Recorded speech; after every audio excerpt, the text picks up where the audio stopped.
Praise the Lord Jesus Christ.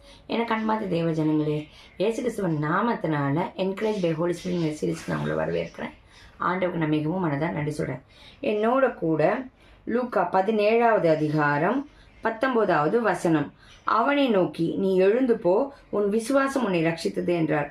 இந்த இடத்துல யாரை பார்த்து இயேசு கிறிஸ்து சொல்கிறாருனாக்கா, 10 குஷ்டரோகிகள் வந்திருப்பாங்க, சுகம் பண்ணியிருப்பாங்க. அதில் ஒருத்த மாத்திரம் தேவனுக்கு நன்றி சொல்ல வந்திருப்பான். ஸோ இந்த இடத்துல பார்த்தாக்க உன் விசுவாசம், இந்த விசுவாசம் பரிசுத்த ஆவியானவர் தான் நமக்கு கொடுக்க முடியும். நம்ம முதல்ல இயேசு கிறிஸ்துவை நம்ம அறிந்து கொள்ளும் போது, அந்த ரட்சிப்புக்குள்ளே போகும்போது, இயேசு கிறிஸ்து தான் ஜீவனுள்ள தேவன் நம்ம அறிந்து கொள்றதுக்கு ஆவியானவர் தான் நமக்குள்ளாக அந்த விசுவாசத்தை கொடுத்து இயேசு கிறிஸ்துவை அறிந்து கொள்ளும்படியாக நமக்கு கிருபை பாராட்டியிருக்கார். ஸோ இந்த விசுவாசம், ஆண்டவர் பேரில் வைக்கிற விசுவாசத்துக்கு நம்ம ஆவின் வரங்களில் பார்த்தாலும் இருக்கும் இல்லைங்களா?